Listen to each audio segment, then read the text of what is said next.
दुनिया में किसी इतिहास में आपने नहीं देखा होगा कि एक सिंहासन दो भाइयों के बीच 14 साल फुटबॉल की तरह घूमता रहा। क्योंकि एक परंपरा है जो अपने भाइयों का सर काट देती है, पिता को जेल भेज देती है एक टुच्चे से राज्य के लिए, और एक परंपरा हमारे राघव की है जिसमें एक भाई कहता है कि पिता ने कह दिया तो ये चला जंगल, और दूसरा भाई कहता है कि नहीं, ये भैया का शासन है, इस पर मैं बैठ नहीं सकता, इस पर भैया की चरण पादुकाएं रखी जाए।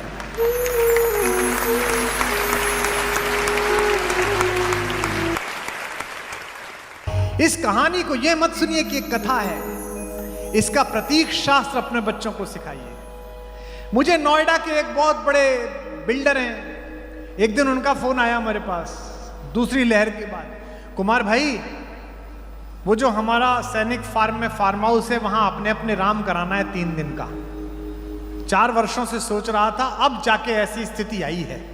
तो मुझे लगा बीमार होंगे कुछ घर में परिवार में, मैंने कहा कोई हारी बीमारी नहीं भाई साहब, एक संकट था वो टल गया, अब मैं निश्चिंत हो गया हूं, अब मैं अपने अपने राम सुनूंगा। मैंने कहा क्या? बोले वो बड़े भाई साहब से जो हमारा मुकदमा चल रहा था ना सोनीपत वाली प्रॉपर्टी का, वो मैं जीत गया हूं।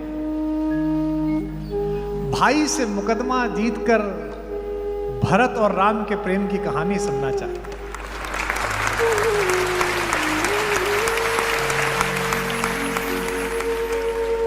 क्या फर्जी दौर है। फेसबुक पे 5000 दोस्त हैं और सगे भाई से बोलचाल बंद है। मुझसे लोग पूछते हैं कि आपको क्या मिलता है? जो पैसा आता है वो तो भारत कुलम में चला जाता है, तुमको क्या मिलता है? बताऊं आपको मेरा पारिश्रमिक। जयपुर में अपने अपने राम कर रहा था, पहले दिन भरत और राम के संबंधों पर बोला। प्रश्न मांगता हूं लोगों से कि प्रश्न कुछ हो तो बता दीजिए, मैं जो कोशिश करूंगा जवाब देने का प्रयास करूंगा अपनी छोटी बुद्धि से। एक पर्ची आई, मैंने पढ़ दी झोंक में। सामने बैठा एक आदमी हाथ जोड़कर खड़ा हो गया, रोने लगा। पड़ोस के लोग उसे चुप करने लगे। उसने कहा साहब 3 दिन के कार्यक्रम के लिए आया था सुनने, पहले दिन आपने भरत और राम की मैत्री के बारे में, प्रेम के बारे में बताया। मेरे भाई साहब हिम्मतनगर रहते हैं गुजरात में, हमारा 30 वर्ष से प्रॉपर्टी का विवाद चल रहा है। मेरे बच्चों ने उनके बच्चे नहीं देखे, मेरी बहुओं ने उनको नहीं देखा। कल सुनकर रात को गया, बड़ी लज्जा आई। अब 2 दिन की कथा और सुनने के बाद परसों के टिकट बुक करा लिए हैं। सारी संपत्ति के कागज लेकर भाई साहब के पास जा रहा हूं, चरणों में डाल दूंगा और कहूंगा भाई साहब आप जो जाने करिए, मुझे मेरे अपराधों के लिए क्षमा करिए। ये पारिश्रम। अगर इन हजारों लोगों में एक व्यक्ति के जीवन में भी इस बात ने प्रवेश किया कि ये कहानी क्या सिखाती है, तो आना सफल है, पारिश्रमिक सफल है, मानदेय सफल है। क्यों चुना विश्वामित्र ने राम को? यह कहानी प्रतीक की है, सिंबल की है। कोई भी बात इसमें ऐसी नहीं है जो कहानी के नाम पे सुना दी गई। विश्वामित्र से कहा 15 साल का मेरा लड़का है, महाराज इसे क्यों ले जा रहे हो, मुझे ले चलो, मेरी सेना ले जाओ। लेकिन विश्वामित्र तो जानते थे किसे ले जाना। विश्वामित्र ने कहा, हे दशरथ, हे रघुवंश के राजा, मैं तुम्हारे इसी बेटे को मांगने के लिए इसलिए आया हूं कि 4 चीजों में से एक भी चीज किसी की जिंदगी में आ जाए तो उसका दिमाग खराब कर देती है, पागल कर देती है। कौन सी चीजें? पहली यौवन, जवानी जवाती है। जमीन में पैर मार के पानी निकालता है आदमी, हमने भी निकाला है, आपने भी निकाला होगा। यही वो दिन है कि छत पे नंगे बदन टहलते थे, यही वो दिन है कि छाती में खांसी बैठ जाती है। जब जवानी आती है तो पागल हो जाता है आदमी। दूसरा धन, जब पैसा आ जाता है तो आदमी पागल हो जाता है। ये बच्चियां बैठी हैं, हमारी बेटियां, ये बहुत ब्रांड के चक्कर में। लंदन जाओ तो पूरी सेल्फ रेसिडेंस ही भरी हुई है, यहां प्राडा है, यहां गुची है। लेकिन जो दुनिया का सबसे बड़ा ब्रांड बना उसने कुछ नहीं पहन रखा था, एक वलकल पहन रखा था, चप्पल तक नहीं थी, वहीं की लकड़ी तोड़कर बनाया हुआ एक धनुष था,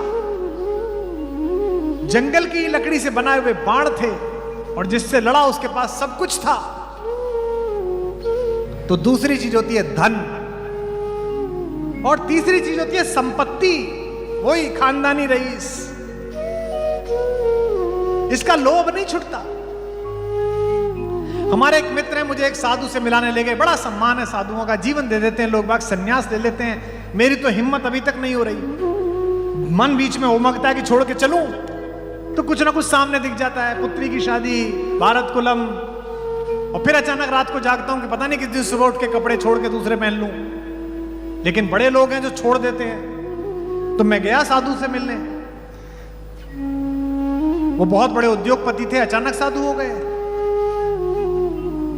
42 मिनट बैठा मैं उनके पास, बताते रहे, कुमार साहब कौन सी गाड़ी यूज करते हैं।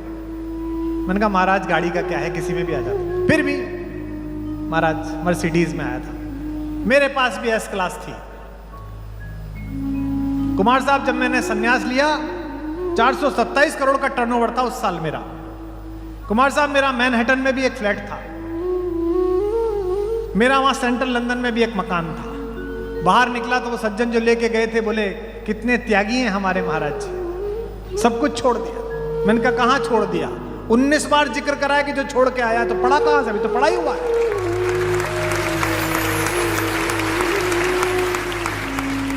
जरा सा काम करते हैं धर्म का, जरा सा दान करते हैं, पहले फेसबुक पे लिखते हैं, देखिए आप। और वो जिसके लिए मैं बैठा हूं, उसके राज्याभिषेक की पहली संध्या में अंधेरे कक्ष में उसके पिता ने बुलाकर कहा कि बेटा एक अनहोनी हो गई है, मैं तेरा अपराधी हूं। रोने लगे दशरथ। आप सबके बच्चे पढ़ने गए होंगे, मेरी भी बेटी पढ़ने गई थी, मैं खुद छोड़ के आया। जब उसे हॉस्टल के गेट पे छोड़ा 7 दिन वहीं रहने के बाद, तो पलट के नहीं देखा मैंने उसे, क्योंकि मैं देख ही नहीं सकता था, मैं रो रहा था। हवाई जहाज में रोता रहा। शुरुआत के छोटे छोटे फंक्शंस में उसकी याद आती रही, सामान्य बच्चे की, जिसके घर त्रैलोक्य का सबसे सुंदर बच्चा पैदा हुआ हो, 15 वर्ष की आयु में ऐसा हो, उसे जंगल भेजने की बात करी जाए 18 वर्ष की आयु में, तो पिता का कलेजा कैसा फटा होगा। आध्यात्म रामायण में तो दशरथ यहां तक कहते हैं कि तू सर्वोच्च सेनापति है सेनाओं का, चल मैंने कैकेयी को वचन दे दिया, पर तू एक काम कर, मुझे गिरफ्तार करके जेल में डाल दे, इससे मेरा वचन भी पूरा हो जाएगा, और बेटे तू मेरी आंखों के आगे भी रहे। लक्ष्मण कहते हैं कि पुरुषार्थी बनते हो, कहते हो मैं धर्म की संस्थापना करूंगा, घर में अधर्म हो रहा है, ये क्यों लटकाए घूम रहे हो, धनुष को उठाओ। क्या अद्भुत बात कही है मेरे राघव ने, मेरे राम ने। मैं सोचकर रोता हूं इसे। कहते हैं सौमित्र, लक्ष्मण किस पर धनुष उठाऊं? रघुवंशियों की परंपरा की प्राण जाए, वचन न जाए, उसका पालन करने वाले अपने इस पिता पर। और अगली बात राम का चरित्र बताती है, या पाप भी जिसके अस्तित्व की सीमा से बाहर खड़े होकर हाथ जोड़कर पड़ा रहता है, उस अपने नीतिज्ञ छोटे भाई भरत पर बाण उठाऊं, किस पर आप? दुनिया में किसी इतिहास में आपने नहीं देखा होगा कि एक सिंहासन 2 भाइयों के बीच 14 साल फुटबॉल की तरह घूमता रहा।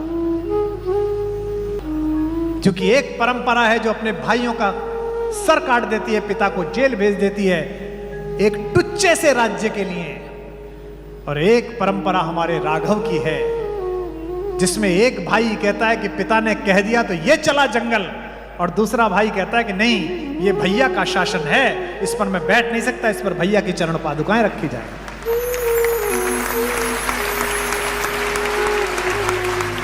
ये बच्चों को सिखाइए, ये बहुओं को सिखाइए कि कैसे श्रुतकीर्ति, मांडवी, उर्मिला और माता सीता एक साथ रहती है। जरा सा काम छूट जाए, लोग आत्महत्या कर लेते हैं। आईआईटी में बच्चे की रैंकिंग नीचे आई, बच्चे ने आत्महत्या कर ली, नौकरी नहीं लगी, डिप्रेशन में आ गया। क्यों?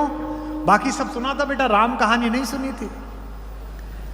अन्यथा सोच के देखिए, कौशल्या ने बुलाया, बेटा क्या हो गया, शहनाई बंद क्यों हो गई, लोग रो क्यों रहे हैं, तेरा राज्याभिषेक है। तो राम ने यह नहीं कहा कि मां मेरा राज्य छीनकर भरत को दे दिया। राम ने जो बात कही उस पर 1000 सिंहासन कुर्बान किए जा सकते हैं। राम ने कहा, मां पिता ने मुझे जंगल का राज्य दे दिया।